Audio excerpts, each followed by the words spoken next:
Muito bem, meus queridos. Vamos lá a todos, um ótimo dia, a paz do Senhor. Aqui quem vos fala é o vosso irmão Francinilton. Como é que os queridos estão? Tudo bem? Vamos lá, vamos dar continuidade a mais uma leitura deste comentário. E aí eu gostaria de continuar da leitura de onde nós paramos. Nós estamos na introdução do livro, né, que é do capítulo 1, do versículo 1 até o versículo de número 11, uma narrativa de recapitulação, né? E aí eu quero mostrar novamente o que nós estamos, o título, né? É esse aqui. Muito bem. O comentário é esse, tá bom? Aqui, melhor. Os irmãos verem o quanto nós estamos lendo. É uma obra maciça de mais de 1.200 páginas. 1.222 páginas. Vamos lá. Muito bem, nós já fizemos 2 vídeos, né? O primeiro foi a apresentação, introduções. O segundo foi recapitulação de Lucas. E nós vamos para o terceiro, que é um prefácio. Praticamente ele deve agora entrar, de fato e de verdade, no texto, né? Prefácio, capítulo 1, versículos 1 e 2. Vamos lá fazer essa leitura. Muito bem. Devemos examinar os próprios prefácios de Lucas, Atos 1, versículo 1 a 2, e Lucas, o Evangelho de Lucas, capítulos 1, dos versículos 1 a 4. Em detalhes especiais, visto que fornece informações cruciais sobre o propósito e o público a que se dirigia. Não irei repetir com detalhes significativos o material coberto na introdução. Aqui ele está falando, querido, praticamente, não tem como nós lermos aqui. A introdução que ele está falando para explicar é mais ou menos isso. São 780 páginas. Praticamente, deixa eu ver aqui, pegar para melhor explicar, ó. Esse volume aqui, ó, para trás, que é praticamente o contexto histórico, geográfico, social, político, data, destinatários, propósitos do livro de Atos dos Apóstolos, tá bom? Então ele não vai repetir ali, claro que ele já fez esse estudo. E vamos continuar. Diz assim, eu vou repetir novamente. Não irei repetir com detalhes significativos o material coberto na introdução. Capítulo 6, seção 2, subseção B.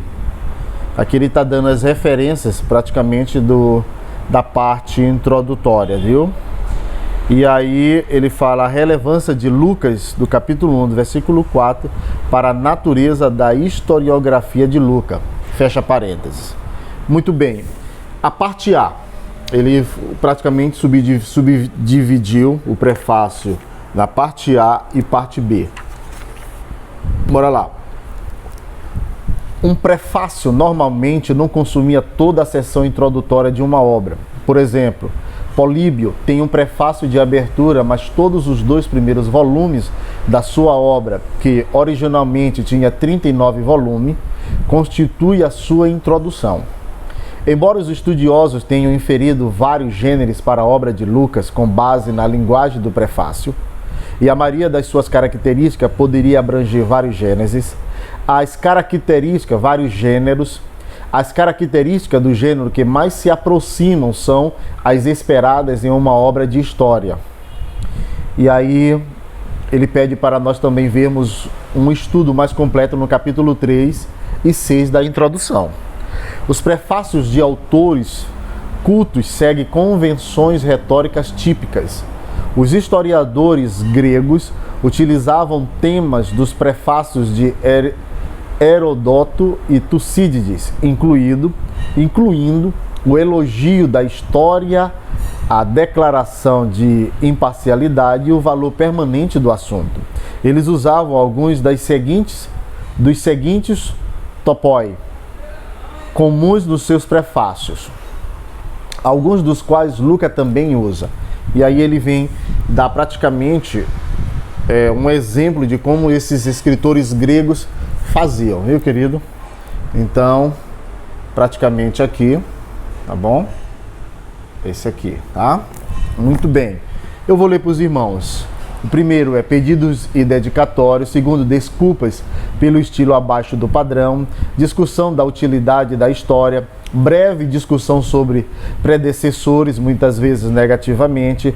Declaração de imparcialidade. Discussão e afirmação de usar métodos adequados. Razões para ter selecionado o tema. Então, praticamente, ele está dando um exemplo de que Lucas usou, né, ou era normal entre os autores gregos, e aí ele, claro, vai citar vários autores, o comentarista aqui, enquanto nós lemos, a maneira como eles faziam essa introdução, ou essa recapitulação, tá bom? Então, Lucas segue esse mesmo padrão. Lucas mostra algumas dessas características. Ele aparentemente inclui uma dedicatória, Lucas capítulo 1, versículo 3, Atos capítulo 1 e versículo 1, e o seu propósito para escrever sobre este assunto, embora não segundo o valor da história, que qualquer um mergulhando nas escrituras judaicas teria de aceitar. E ele menciona os seus predecessores, embora não os critique severamente. Lucas também especifica a sua metodologia apropriada, enfatizando a sua investigação cuidadosa. Lucas capítulo 1 e versículo 3. Tá bom, meus queridos? Vamos lá. Mais uma leitura. Pronto. Muito bem. Os prefácios retóricos serviam para 3 funções principais. Tá bom? Garantir o favor do público, assegurar a atenção do público e preparar o público para receber instruções. Lucas procura cumprir as 3 funções com os seus prefácios.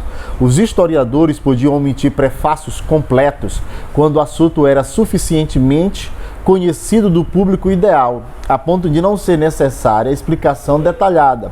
Os historiadores também deviam omitir o pedido de uma audição favorável, característica da oratória. No entanto, mesmo os historiadores deveriam observar o seu tema, afirmar a sua utilidade e também declarar que a sua exposição seria fácil de seguir. Lucas oferece cada uma desses 3 pontos no prefácio da sua obra de 2 volumes, ok? Dos fatos que entre nós se cumpriram, Lucas 1:1, a utilidade do assunto, Lucas 1:4, e a sua apresentação clara, Lucas 1:3, mas apenas no prefácio de Lucas Atos como um todo, Lucas capítulo 1, do versículo 1 a 4, e não no próprio Atos, tá bom? Portanto, parece razoável ler o breve prefácio de Atos 1:1, à luz do prefácio mais longo em Lucas, capítulo 1, do versículo 1 a 4, que provavelmente apresente toda a obra, e não apenas o Evangelho. O prefácio para uma obra de 2 volumes poderia cobrir ambos os volumes. Os prólogos secundários eram comuns em novos volumes de obra multivolumes, como aqui. Às vezes, os volumes posteriores eram iniciados com uma explicação da razão pela qual foram adicionados aos volumes anteriores. Outras vezes, eles apenas deixavam clara a transição que estavam fazendo. Lucas segue a boa prática retórica ao manter o seu prólogo mais curto no seu volume e ao resumir o conteúdo do primeiro volume. Os escritores antigos preferiam prefácios curtos. E aí nós temos 2 Macabeus, 2:32, no nome senão na prática, e algumas outras referências. Meus queridos, obrigado a todos. Um vídeo de 9 minutos para nós desenvolvermos essa parte. Depois nós vamos para a parte, deixa eu ver aqui se eu consigo desenvolver, a parte B, bem aqui, e aqui mais em cima também, já começando um outro subtópico já da parte B, tá bom? Muito obrigado a todos, que Deus continue os abençoando. Amém.